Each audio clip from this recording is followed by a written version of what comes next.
the fact that the Jets have withstood up at this point, are sitting at 4-2, really speaks volumes about where Robert Saleh has this team right now. Oh, and it could be very fun to watch. It won't be this year, but next year, I think that's the year when you see the transition for the New York Jets. With the draft that they have, the money that they'll have off the books going into the offseason, this could be a transition time for the New York Jets and the Jet fans to finally see a consistent winner that we haven't seen in such a long time.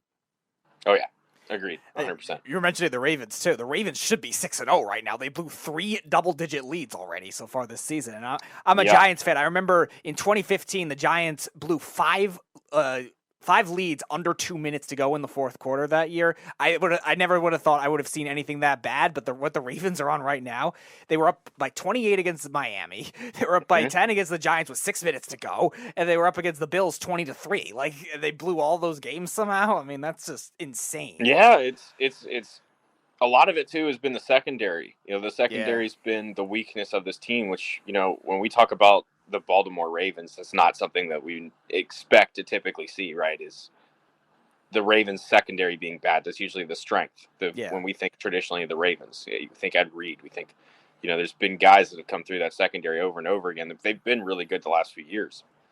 And it's not like they lost anybody, that was incredibly impactful. Right. I think that it's more, they're just not playing well as a unit right now. And you've got, a young rookie in Kyle Hamilton who we hyped up and we said he was a great prospect, a great safety prospect, and he showed some good instincts. He's made a couple good plays, but he's been on the back end of a lot of those coverage busts too.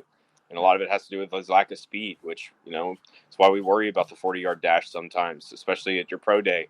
When your pro day 40-yard dash drops off 0.2 seconds, you're worried about that. But, I think, honestly, if they can figure out how to shore up their secondary and not put the game, the pressure on Lamar Jackson where he's having to throw the football to try to get them to victory at the end of a game after blowing that kind of a lead, they're going to be all right. But again, too, lots of great teams. Buffalo is a great team, and you blow that kind of lead. Miami, like I said, when Tua is playing, is a great team. He gets those receivers the ball. He throws with the anticipation, the timing. He's got all that stuff going really well for him. And those are in the Giants, as much as I hate to say it as an Eagles fan, they're a great team right now. They're playing really well. Brian Daboll has them where they want to be. They're second in the NFC East for a reason, and they're going to keep on trending upwards with that. And I think that from everything that we've seen, all those players are in the best position to succeed. I think that, especially with the teams that they're coming up playing, they play the Jaguars, they play the Texans, they play Seattle. I mean, they could go into their bye week 8-1. I mean, it's crazy to say that, but the New York Giants, which, by the way, don't have a lot of talent. They really don't. They've been very lucky, and I will say that. They were lucky against Green Bay because that was Green Bay's to win. There was 2 blocked, and Thibodeau. And Thibodeau in the second half of that particular game the last week against Baltimore, he made some big defensive plays. And a lot of things show for the New York Giants. It's not because of the talent. It's really because of the coaching, and they believe in Daboll. And I think he's a fantastic coach, by the way. And he, to me, no matter what happens, even if the Giants end up winning 9 games or 10 games and they squeak into the playoffs, to me, he's the coach of the year because they have no talent. Okay. Yeah, Brian, and that was the thing too about him. Is I watched him come up into the NFL.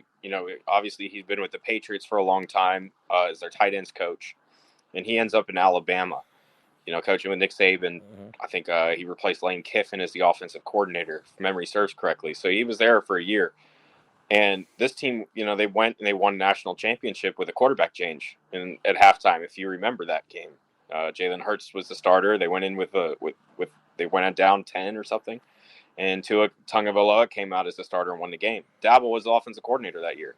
And we saw a lot of great things from that scheme. We really started talking about Alabama being an offensive team after that season, where they had the receivers, they had the running backs, they had the quarterback that was a playmaker for the first time in, Alabama history. So Daboll had a lot to do with the culture change and the way that they changed everything at Alabama. And he only brought that into Buffalo and only, turned around and helped develop Josh Allen into the great quarterback that we see now. Daboll has a lot of responsibility for that too. So I like him. I love him. I thought that him getting the head coaching job was overdue. It's unfortunate that he ended up as a New York Giants head coach, but they made a good choice. They have that front office hopefully cleaned out with all the people that need to go, and like Daboll's legit, man. He's going to be a great coach. We're still stuck with Kenny Galladay though. Well, that's not his fault. There's not much. I didn't say that was Daboll's fault or Shane's, but he's the last one of the rotting bad contracts. As everybody knows, we are talking to Football Sapient owner and scouting consultant John Vogel. You know, it's so funny because we were just talking about the Giants and what Daboll has done. I think it's been, first of all, Daboll, and I'll say this just about Daboll. Daboll really changed the throwing motion of Josh Allen. Josh Allen wouldn't be the quarterback he is today if it wasn't for Daboll. And he's become, to me, the best quarterback in the NFL. Right now, if you were to ask me who the number one quarterback in football is, it's Josh Allen, especially what he did against Kansas City the other day. So he didn't hurdle over a guy that was almost 6'5". He jumped over a guy that was almost 6'5". He was unbelievable, and that has a lot to do with Daboll and his putting his stamp to it. And I think he's going to help Daniel Jones out. I do believe Daniel Jones is the future quarterback of that team. It's going to take a little while for him to figure things out, like it did for Josh Allen. But Josh Allen was not good his first 2 years. He was horrible his first years. Everybody thought he was a bust. Then they changed his throwing motion. And then his second year, he didn't make any mistakes. He was mistake-free. He stayed out of the mistakes. He wasn't throwing the ball. And then the third year, that's what changed everything. He figured things out his third year and became the star that he is. And they made that trade for Stephon Diggs, and there she goes, And then they drafted Gabe Davis, and they started to fly. So I think Daniel Jones is the guy, and I think that he's got all the ability. He's faster than Josh Allen is outside the pockets. So he's more athletic. So I think that if he could figure things out, or Daboll could figure out his weaknesses to his strength, he can make him into a winner. I think there's only one quarterback guru. Everybody keeps saying this guy, North Turner's a quarterback guru, and this guy, Kyle Shanahan's a quarterback guru. This man is the legit quarterback guru. I think he can transition any quarterback in the NFL into a star quarterback, and that's why I think he's going to be great. I wanted the Jets to get him. He was playing in the back-to-back AFC title. He played in the AFC title game, so the Jets couldn't interview him, and they started to go. And they weren't wrong about Robert Saleh. Robert Saleh looks like he's the real deal. But Daboll has been fantastic. I've been very impressed.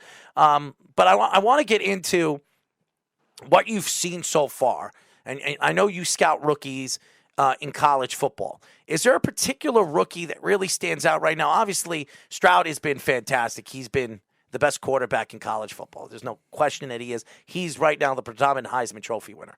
I mean, you can't argue that. And him or Anderson, who has been fantastic for Alabama as far as a pass rush, but it usually doesn't go to a defensive player. The last time I went to a defensive player, I don't even remember. Charles Woodson. It was the only one. Hutchinson was a finalist last year, but obviously wasn't going to win it. So it's probably, unless Bryce Young, goes on this binge where he just completely dominates.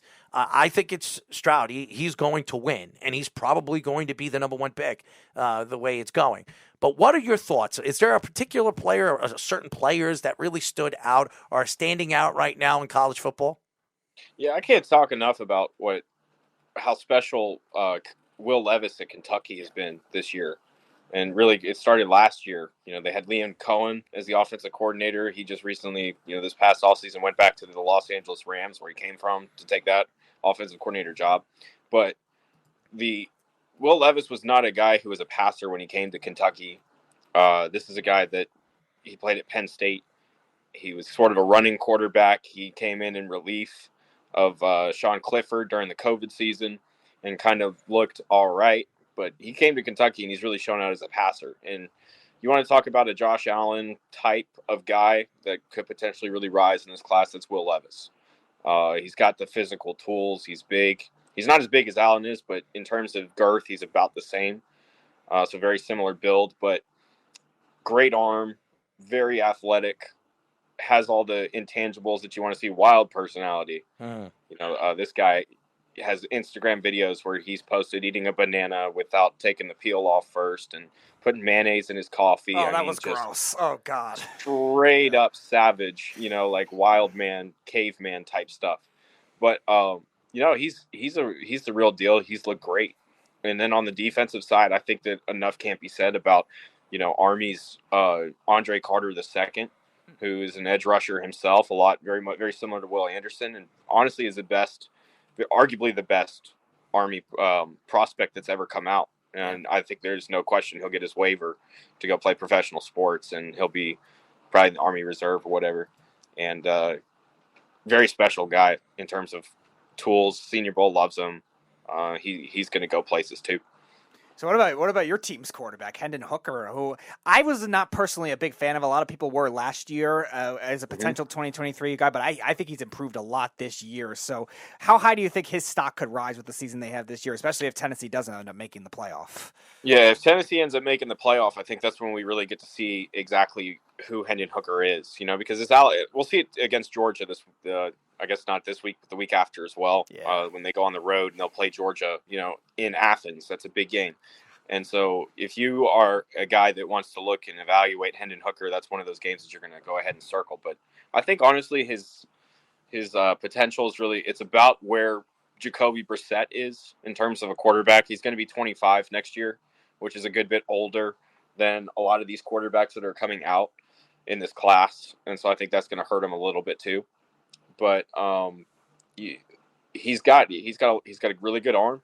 He's throwing with really great accuracy. There's some things that would clean up a little bit with his feet, I think. But overall, this is a day 2 guy who might slip into the end of the first round. As everybody knows, we are talking to Football Sapient owner and scouting consultant John Vogel. It's so interesting with college football because you see all these young guys. We were talking about quarterbacks, you're talking about pass rushers, but the important positions, the offensive line, the guys that are going to make big money, besides the quarterbacks, the cornerbacks, but there are certain positions that really have stood out right now in college football, and that's the safety position. There are 2 safeties. I forget their names that everybody keeps talking about. They're highly profiled guys that could be top 20 guys. One of them could be top 10. The safety position, there's a lot of NFL teams could use a good safety on their team. One of them are the Jets. There was a safety drafted by Baltimore who everybody thought was highly profiled in Hamilton, who has really not cut it so far in his first year here in the NFL. Is there a few safeties that really have stood out to you this year, and which one is the best that you've seen so far this year? It's funny that you ask about safeties because that's the position group I'm just getting into really now. I've started a little bit. The only real safeties that I've looked at extensively that I could give you a really good answer on is roving safeties. Guys like Jalen Petrie, who just came out and went to Houston in the second round and has been a really great player. Guys, box safeties. I'm not sure the Jets could use one of those right now. But it's not a position that I've gotten really deep into that I can really speak authoritative about, to be honest. And it's one of the hardest positions to watch, too, to evaluate. Because every team plays their safeties differently.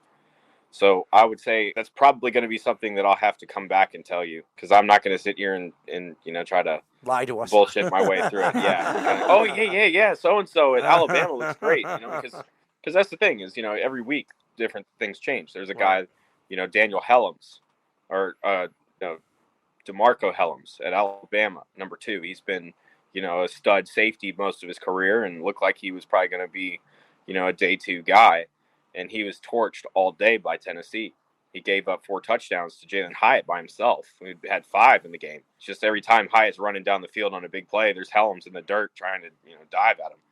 But that's, he went from being a day 2 guy to somebody who's probably going to slip. He might get drafted, maybe not. And it's because every different team, every different system uses their safeties differently and asks different things of them. So, yeah, I'm not sure yet, to be honest. I haven't really gotten into that position group.